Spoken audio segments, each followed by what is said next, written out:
Welcome everybody, welcome back to the channel. I'm so glad you could join me again today for another episode. I guess it's a series now at this point. A tier maker. We're doing the Villains of World of Warcraft tier list. And I'm gonna try my best at making a understandable and explain my choice kind of list. I don't want to just throw them up here and then sign off. This one, I think it's just it looks like 4 or 5 in there, so I'm just going to move this to the back and not put that there. Alright, Archimonde is the main villain of Warcraft 3, basically. That's the one that you get to summon in the Undead campaign, and you really get a feel that he is this big bad guy. You don't get much mention of anybody else higher than him, except you sort of get Sargeras, but he doesn't really get pushed as this ultimate, like, more powerful than anybody guy. You just get the sense that he's a really powerful guy. So Archimonde in Warcraft 3, really great. But then you get to World of Warcraft, and he sort of gets dumbed down in versions of power. As far as lore, I think he's a really well done character. I think he's got enough backstory. I think he's got enough motivation. Him and Kil'jaeden both. I think Archimonde is probably going to be here. And pretty good lore. Pretty good lore. I didn't know what to name these, but I tried. Pretty good lore, pretty good character, I'd say, overall. And the only reason I put him there is because we have to count the nonsense that was the end of Draenor and the beginning of Legion, where it was, I still don't really understand it to this day.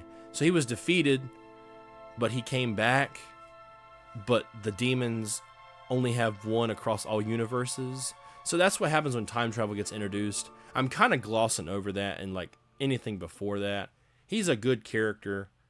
I don't necessarily like what they did bringing him back in Draenor, but besides that, he's a really good character, and I like him for what he is, mainly as being the big bad guy in Warcraft 3 and dealing with Cho'gall and stuff. So there's that. The Lich King, absolutely amazing. You have a book entitled Arthas that gives you pretty much every single detail that you could ever want about his upbringing and childhood that you don't already get in Warcraft 3. From the day that he was born to, him and his buddies messing around with a horse, invincible, the emotions that he's going through as a young man during a time of war, during the Second War, meeting with other royals, his love interest with Jaina. I mean, you literally have every single thing laid out in that book, in Warcraft 3, in World of Warcraft. I mean, they give you everything. He is the Lich King Arthas, the best character, hands down, in all of Warcraft 3. I mean, that's the whole point, though. He is and was for the longest time the poster boy for Warcraft. So he belongs in amazing lore, amazing character. Queen Azshara, again, in these videos, it's all opinionated. I don't like her very much. I never really understood. I almost think in the back of my mind she had some kind of like hypnosis spell. I mean, because you read in the War of the Ancients books how she was like this poster child for beauty and magic. I can't understand. Like, there's no motivations for her. She's just really, really pretty apparently, and she's a really good sorceress. So she's important. Cool, I guess. And then they brought her back as a Naga, and then later on you'll see her as like an important-ish character in Battle for Azeroth and beyond, and I don't know. Maybe we'll see her more story and the further expansions as we go on for World of Warcraft. For right now, she's not one of my favorites. She's has some decent lore, but she's not the worst, so I'm just going to put her in the middle category, really. That's all I can say about her. Cho'gall, I think it's another one of those middle ones. There's some lore about him in the books. He was important during the Orcish War and dealing with Gul'dan. And he kind of did his own stuff after that with dark magic. But I don't know. I don't really see him being super important. I mean, I guess he's got some lore. I just don't think he's on these types of tiers. I think he's a subpar character with subpar lore. He didn't get too much backstory that I know of, that I'm aware of, so I'm just going to leave it at that and, go on. Alright, the next one we have is C'Thun, C'Thun, C'Thun, whatever you want to pronounce it as. He is the old god of, like, madness and chaos. He's in the Ahn'Qiraji raids, and like all the old gods, he's kind of mysterious. It's just like, yeah, he's been here for a while. He caused some damage. He was locked up. I mean, this one, I guess somewhat important for the War of the Shifting Sands, where it was the Ahn'Qiraji invasion, and I mean, he's all right. I'm gonna put all the old gods pretty much right here. They are somewhat important. I think Yogg-Saron will go here too. I'm going to go ahead and skip a little bit. I know I don't let you do that. Yogg-Saron as well is another one of those things where, like, he had his hand in some events. Actually, he had it more than C'Thun. But I mean, he sort of caused problems, but as far as lore goes, he didn't really have too much going on for him. We just kind of knew that he was big bad and that he had to be stopped. And truly, it's the same for N'Zoth right here too. If I had to say, just because. Actually, you know what? No. I'm gonna make him here. He wasn't more important because he caused Deathwing. He caused Deathwing's madness. He had his hands in a lot more stuff. As far as I can understand, he wasn't as powerful in, like, as powerful in the same level as these, but he had higher, like, telepathic powers, however they would word it as. He was more important when he stood back and he worked from behind the scenes, which is why he was so powerful, was because that he could finagle things the way he wanted to over time. Which brings us to our next guy, Deathwing, who, as another one of those that just has not quite as much lore early days than like Arthas. There's a lot of gaps there. There's the important parts, of course, so we know a lot about him. He was very pivotal. The War of the Ancients, the creation of the disc. I can't remember off the top of my head what it's called. And of course the cataclysm, which was caused by him and his Twilight Zone, end of worlds type of madness. So we had to be stopped. And he really has a lot of story. A lot of focus was around him for a long time. People say Warcraft died with Cataclysm because that was one of the last really set up stories, and that's because that Deathwing was set up so well in the lore. All right, the next one is Garrosh Hellscream. I apologize. Garrosh Hellscream. Ugh, Hellscream. Let's just say Hellscream for now. Garrosh, he had good motivations. He wanted to put the Horde first, and all he knew was the old way of fighting. I mean, he was left on Draenor as a very sick child, so of course that's all he's gonna know. So he came here and he saw that, wow, we're humans, orcs, we're at peace? What? It's crazy. And he had a resentment from them. You could tell from the time in Wrath of the Lich King, as he grew in power and command, he had to do something, and he wasn't just going to sit around and talk peace. He knew war, he knew the bloodlust that was the orcs and their way of life, and he wasn't about to drop that for, some peace talks and some tea and biscuits with the humans. I think where he lost a lot of support was when he went off just to kill Theramore. I think that was pretty much the point in time where he lost a lot of his support. Was it justified? Possibly. Should it have happened? Probably not. I think there could have been a few extra steps in between that being the final solution kind of thing for him to just go ahead and wipe him out. Like, I'm done with Theramore, I'm going to wipe him out. But, yeah, I think he belongs at A, or this second category. He's not quite up here for me, but there's no denying that he is a very important and good character in the lore. Gul'dan, very pivotal. Again, in the earlier pre-World of Warcraft days, Warcraft 2, a little bit of Warcraft 1, a little Warcraft 2, and a lot of the books, he was, the apprentice of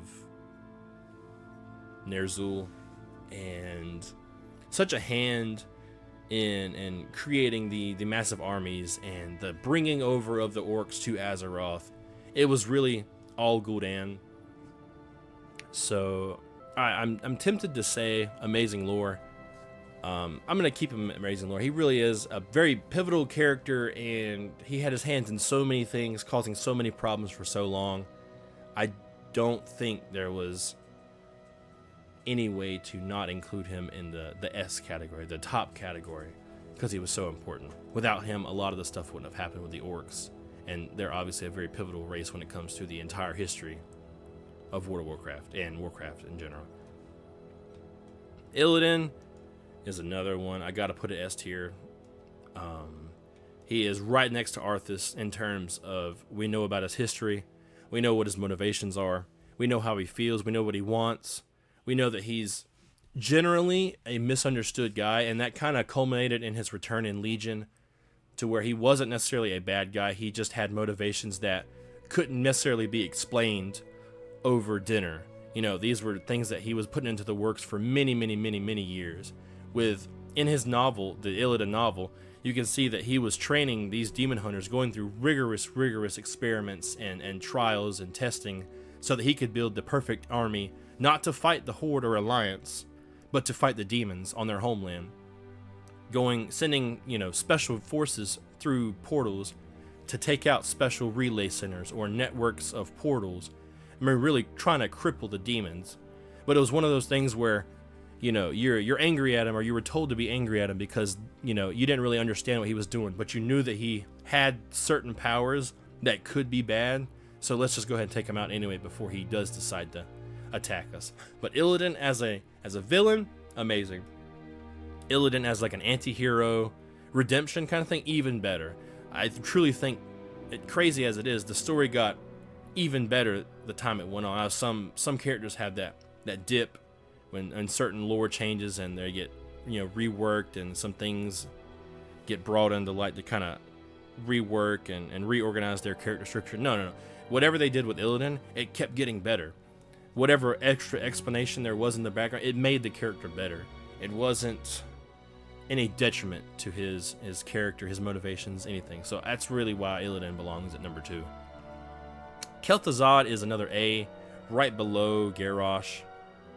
A human mage at Dalaran, very high profile man, decides to leave all his works behind and go to this mysterious calling of evil magic up north, and becomes the founder of the Cult of the Damned, which would eventually lead to the Plague, which would eventually lead to Arthas becoming Lich King. He really set a lot of it into motion. Through the help of Ner'zhul and the Lich King whispering to him.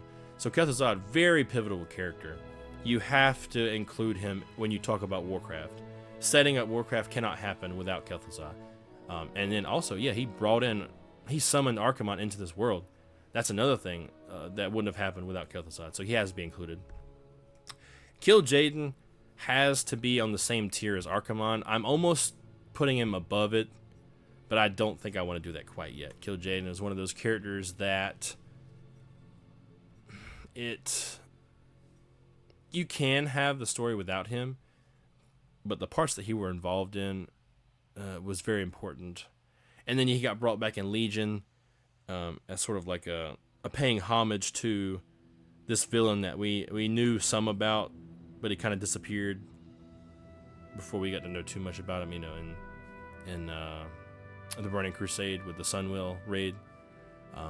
But yeah, I think he got done well in game. He's one of the ones that I don't know as much about as I do like Archimonde. I know he's very important in Illidan's story as well, but I'm still going to keep him at that second tier because I know he is important. Even if I don't know the entire story behind him, I know he's a very good written character. Lady Vashj, I'm going to put down here. She's an extra character, and that's kind of all. She's a powerful extra character who had some motivations to to help and to I don't know, to further the goal of Illidan and help Kael out a little bit. And she had a redemption a little bit. She got brought back at least in Shadowlands. I don't remember much about her. I don't know if they made her worse or better in that. I'm just not going to include that. I'm just going to say she's not good. She's not bad. She's in the middle. The Thunder King, Shen, I'm going to go pretty good lore. Probably right below Kil'jaeden. Taking and eating the heart of a god and becoming the thunder god himself. Just immense power. It was a good story. And I hate the fact that I didn't get to experience this firsthand. I mean, yeah, you can go back and do the quest and do the lore, but I didn't get to experience this firsthand because I joined at the very end of Pandaria, where this was already old content by like a year and some change. But from what I know and from what I've read and listened to, this quest line, this storyline, and his backstory is really well done. And yeah, it was a great addition to the Pandaria storyline. Interesting that it was basically a new story. There was a couple of tie-ins with stuff that we already knew, but very, very little. They kind of pulled this out of thin air, but they did a really good job pulling it out of thin air. I will give this 100%. They did great. All right, Malygos.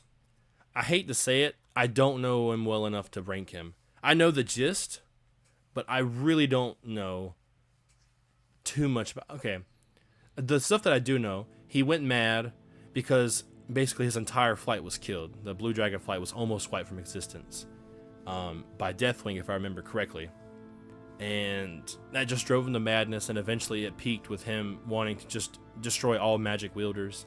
I think that's generally what it is. I want to keep him in this tier because I don't know 100%, and I'm not confident with that answer. I'm pretty sure, but I'm not confident, so I'm going to leave it there. If I had to rank him based on what I think I know, it would probably be here or here. Like end of the second or beginning of the third. Because, I mean, it was important, I'm sure, for a brief point in time. But you can have the story of Warcraft without him, I'm pretty sure. It's a sad story, but I think you can exclude it and it still be alright. So, somewhere around here, but I'm going to keep it down there for now. Alright, next you have Nefarian. I'm pretty sure that's who that is. Is that Nefarian or is that Onyxia?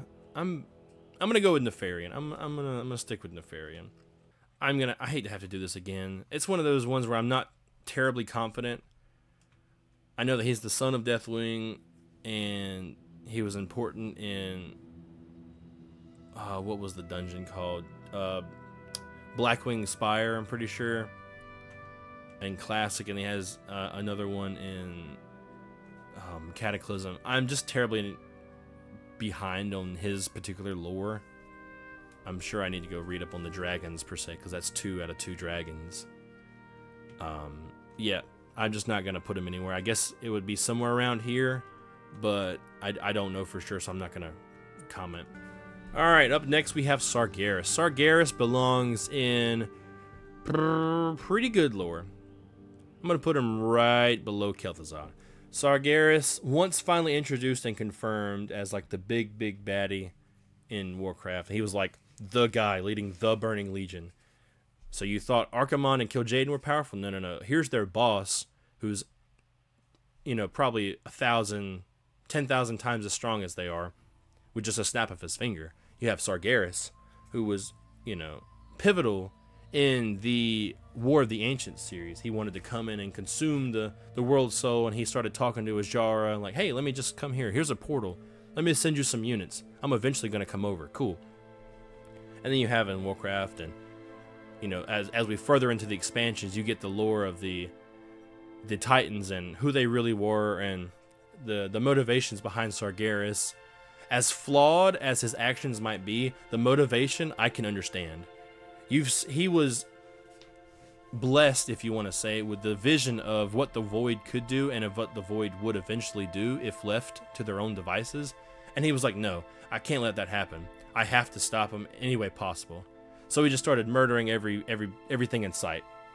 Even if it was perfectly fine, now it might not be in the future, so he wasn't going to take that chance. So the motivations, they say the path to hell is paved with good intentions.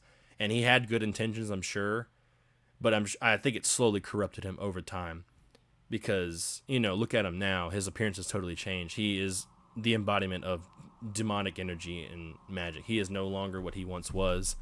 The fact that he's around demons 24/7 in the Burning Legion probably doesn't help. Probably sure it's eroded at him over this long millennia period of time that he's been involved in them. So, yeah, big baddie. Right now, Illidan's holding him captive as of the end of Legion. He probably will come back. Him and Illidan both. I mean, there's no way you're going to let these two go into their little corners and leave them there. That's just not going to happen. Next, we have Sylvanus. Sylvanus, I hate to say it, as annoying as she is, these past couple expansions, she has amazing lore. I mean, you can really go from this ranger who just wants to be by herself and enjoy her protecting of Silvermoon, and you get ruined by Arthas, raised as a banshee under the Lich King's control. You have no further say about what you can and cannot do. To eventually free yourself, go on this rebellion, and eventually destroy the Lich King at his kingdom, the Lich King and his throne. Then to go on this almost Herculean journey where you're trying to prove yourself and trying to prove to others and certain mythical forces that you can do this, you can do that. You're no longer a slave. You have free will. And she almost went, well, she definitely did go too far in the other direction with the burning of Teldrassil, and, you know, eventually who we'll come to next, the Jailer, and that whole mess of a storyline. And overall, you know, even the trash that was Shadowlands and the Jailer storyline, she really was set up to be an amazing character, and I think she fulfilled that. Even if you take up just to the Lich King, and let's say, you know, when she tried to commit suicide on Lich King, she died there, she would still probably be an S tier character, or a very like high tier character, because she had so much built into it, and she was set up so well, you know, as the expansions grew along. So yeah, I'm gonna leave her at S tier. She really is good. Probably above Gul'dan though, now that I'm saying about it. I know it's important, but I really feel like they could go hand in hand. So I'm gonna leave her there. And we come to the Jailer. Alright, Jailer goes here, there's no doubt. Him and the Shadowlands. If you're gonna take it just by the expansion itself, it's a great expansion on its own. But when you unfortunately combine it with the rest of the lore, that's what makes it so terrible. If it was a one-off story and you change a couple of names here and there, I'm sure the story would be S tier. But the fact that you incorporated it into all this other great, amazing lore is what really ruins it. The Jailer had so much promise as this big bad guy that apparently had his hand in every single thing that we've ever known, and you just can't do that. They did it well with Sargeras because they didn't include him as like a major focal point. Yeah, they mentioned him, and yeah, they brought him up a couple times, and he even appeared in game, but it wasn't like the main focal point. I'm sure he will be eventually, but when you're going up against this great big baddie, who apparently is the same, like, I think they're supposed to be like the same strength level, which is wild to me. I don't see it. This guy being comparable to this guy, it doesn't add up to me. There was so much promise there, but unfortunately it just did not meet expectations. It's almost like they rolled a dice every patch and just kind of made something up and hoped that it could connect in certain ways. I don't like it. But yeah, that's where I'm gonna put it there. I think it's where he belongs. Kael'thas is gonna be probably right up here. I mean, he's obviously above Lady Vashj.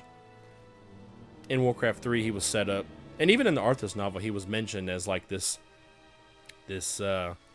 almost snobby, I guess is the right word, snobby elvish prince that had control of magic, and he was, I think he's thousands of years old, whatever. He's very long-lived, elf. He had the motivations at first of avenging his people against Arthas. Arthas is coming in, killing Sylvanus, raising her, and destroying Kael's homeland while he's in Dalaran talking with Jaina or something like that. I can't remember off the top of my head, but he wasn't there to defend, and now he feels a sense of guilt, I guess, that he wasn't there, and then obviously anger at Arthas and his undead army for demolishing his homeland. So what does he do? he obviously seeks revenge. He protects his people. In Warcraft 3, he's a very, very lighthearted, kind of just like very sad, remorseful. I'm just going to take as many people as I can and leave and try to find them a new homeland. But then in World of Warcraft, you kind of see this descent into madness to where I guess he's tried so hard and come so short. He joins Illidan and is like, please, I'll do anything if you just help my people. Which I guess is noble and admirable at first, but as he continues to go on, it becomes clear that Kael is no longer Kael. He is a very maddened version of himself. So that's the only thing I'd say that really ruins his character, is they kind of make him an evil villain out of nowhere. And I think that's the same with a lot of people. They kind of agree that great character until they did that. They couldn't just let him die. They had to bring him back as like this maddened, oh, I want power now. That's all I want. I'm going to go to Kil'jaeden and do a deal behind everybody's back and get some power. It just kind of seems like they were reaching for the sky on that one, and it didn't work for him as well. So yeah, and then this is the extra one. So yeah, this is the tier list. I think it's a pretty good one now. I hope I explained myself well enough. I know I tend to ramble on sometimes, but this is the list that I had going, and looking back on it, I don't think I'd change anything. You got Arthas, Illidan, Deathwing, Sylvanus, and Gul'dan. I mean, that is a high-class starting 5 right there. You really can't go better than that. And then you have Garrosh, Kel'Thuzad, Sargeras, Archimonde, Kil'jaeden, Shen, the Thunder King. Oh my god, who's this guy? I'm sorry, it's Enzoth. And Kael'thas Sunstrider. And then you have Queen Azshara, Cho'gall, Yogg-Saron, C'Thun, and Lady Vashj. I'm pretty sure that's who that's supposed to be. And then, unfortunately, in the only category that is a bad-ish category, although it's not his fault, but still the jailer. And then Malygos and Nefarian? Nefarian, yeah, Nefarian. Yeah, I just don't know too well about those two, so I'm just going to leave them there. And hopefully you agree on me, at least for a few of them, and if you don't, let me know what you disagree with me on. That would be interesting to know. I'm sure there's some Cho'gall lovers that would have them up here, and some people that actually understand why Queen Azshara is so important or so well loved. I don't know, maybe y'all can explain it to me. But yeah, this is my list. I hope you all enjoyed it.